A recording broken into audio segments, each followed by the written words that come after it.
my goodness. Oh my goodness. Eurovision fam. I am so excited because I'm going to be reacting to Teya Dora's music video, the official music video for the song Ramonda that will be representing Serbia at the 2024 Eurovision Song Contest. I'm excited to get into this reaction. You should be too. Let's kick that funky theme song. Eurovision 2024. I got a new video. Alesia Michelle. Hey girl. I'm ready to go.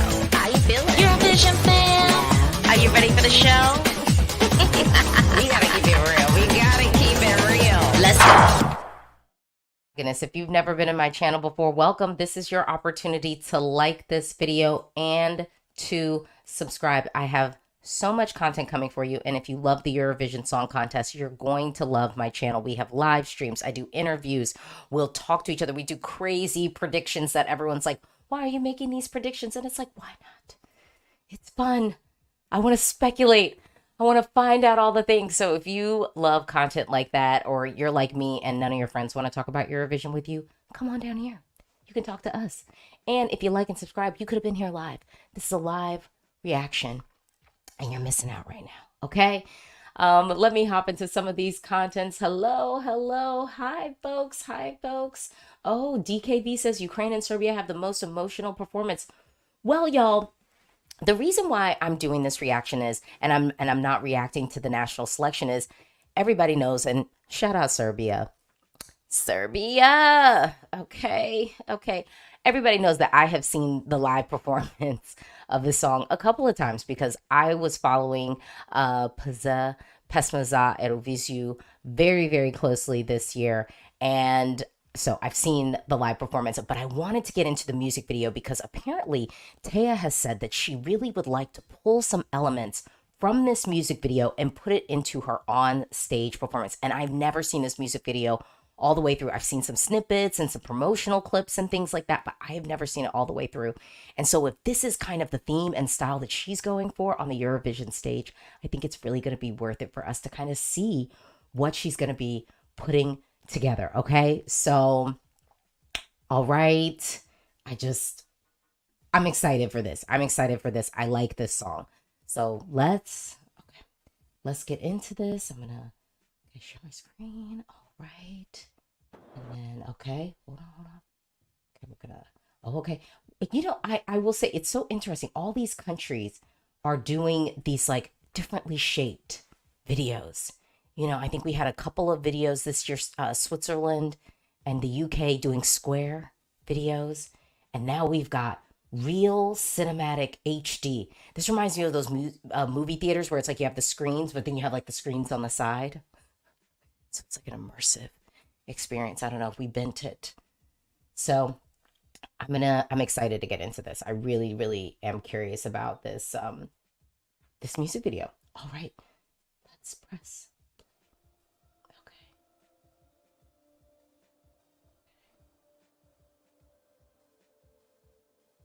Oh, okay.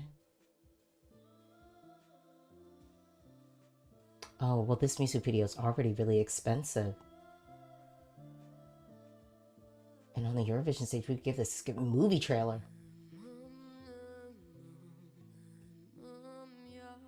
Ooh.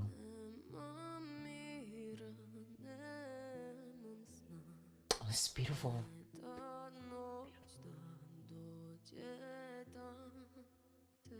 And I'm loving this, like sort of the rock, like sort of in the middle of the sea, sort of isolated. And we sort of had this on stage. This is one of my favorite parts in the song. It sounds almost like a fairy tale with the bells. Yeah.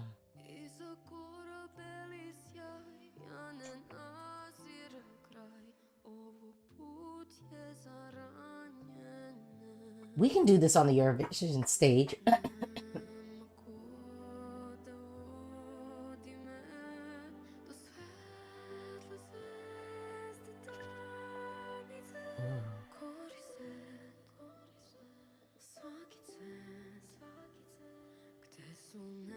Oh, beautiful.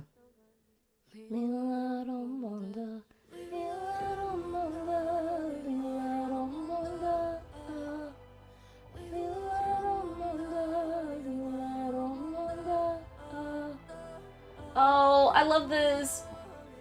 I love this. These visuals are great. We should definitely try to figure out how we can. Oh, we can do this on the Eurovision stage. I believe it. Yes. Ooh.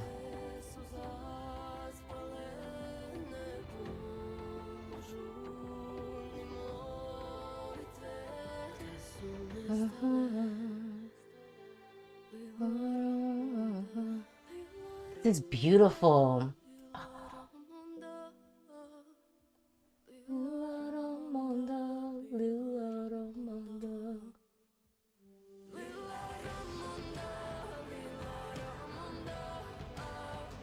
Yeah. Y'all, we can do this on Eurovision. We can do this on the Eurovision stage, right?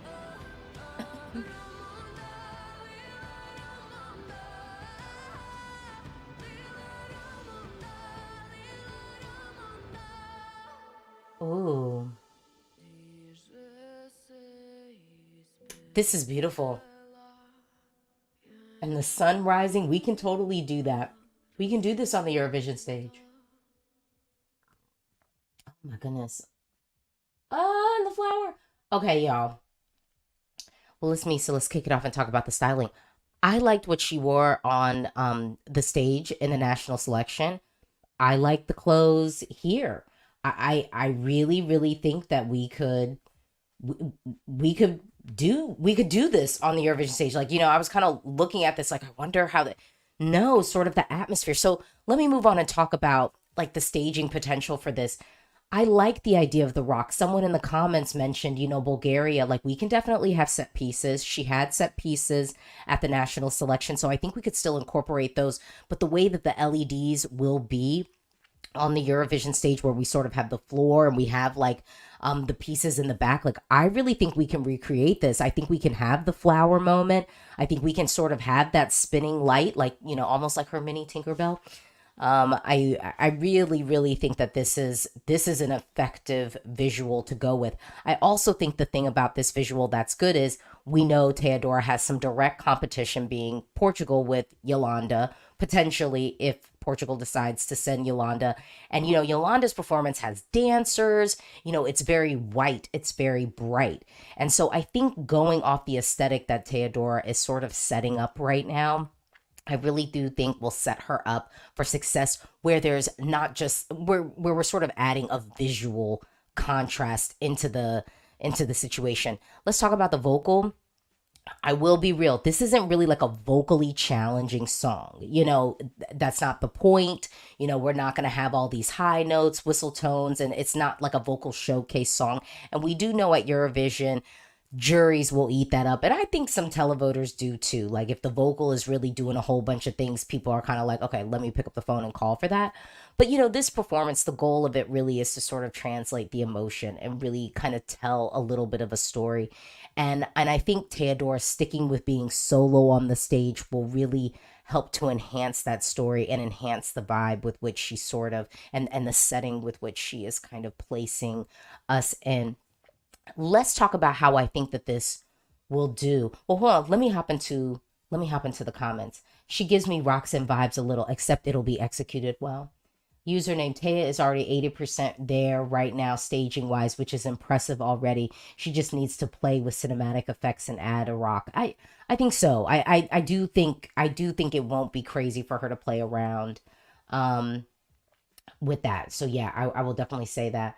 Don says Teya sounded good in the national final, but I need the backing vocals to be turned down a little. Well, we know they'll be turned down on the Eurovision stage because the sound mixing has been awful.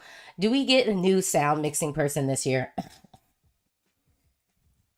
We need a new sound mixing person. We really, really do. Because I don't know how many years I can suffer with just like really lazy mixing. Like we need to be thoughtful for each artist. Jose says Serbia and Portugal coming hand in hand to take over ESC 2024. Let's talk about like qualification. Is qualifying. This is making it. I think people will pick up their phone for this. I think it's beautiful. It will be, it's a little bit, it's so quiet, it's loud. And I do think that there's a world where we could get both Yolanda and Serbia. I'm not saying for sure. I'm not saying for sure, but I think that there's a world that we could get both. For me, there's something that's a little bit maybe more modern about this than, I don't know. Yolanda's track is good. They're both really good. They're both really good. I'm going to stay living in a world that I'm like, it's possible we could get both. I think once we start seeing the show in full, when we get the running order, that will reveal some things. Because I do think that, like, the thing with this is, I don't think, even if this one gets like a bad running order, I don't think it'll affect Teya Dora that much. I mean, to be honest.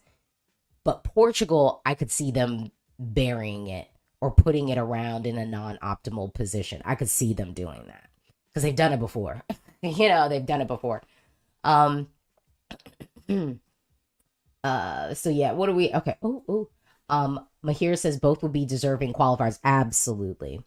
Absolutely. This is a strong year. I want to be clear. I was worried because last year felt like mid to me. Like there were some interesting entries, but there was like a lot of safe last year, I felt like. And so, I mean, which obviously helped Katia like a lot because it was like, thank God, like something not boring. And so I was a little bit worried. And then just, I've said before, I was like, I just feel like even the music scene right now, like at large, isn't really like that solid right now, in my opinion. So then I was worried about what we were going to have, but I do feel like we're in a strong year. I haven't sat down to say like, and I'll wait till we get all the songs. I don't know if this is like on 2021 level for me, but it's getting there. It's getting there. Because it's challenging. I feel like there are no songs right now that I out and out hate. And I don't even know if I have that many solid skips. But it's early. It's early. We'll get in there. And then, so Simon says, the quality of songs this year is crazy. I am Stefan. Ramonda is going to stand out regardless of running. Yeah, that's what I said. I'm like, yeah, I think, yeah. So I'm gonna just say I feel really confident about this. Serbia, I think you can breathe a sigh of relief. Let's talk about winner potential, like where I think this will wind up. I don't think this is gonna win Eurovision this year because I just feel like the mood of Europe is clearly that of like escapism and fun. I think Europe is really, really hungry for something that feels fun and joyful and escapism. But for the winner, at least for the winner.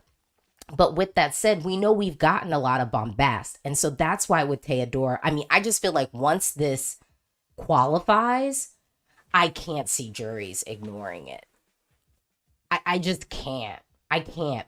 But I do think juries have been favoring Portugal in recent years more so than Serbia. But this is so different from what Serbia has kind of been serving.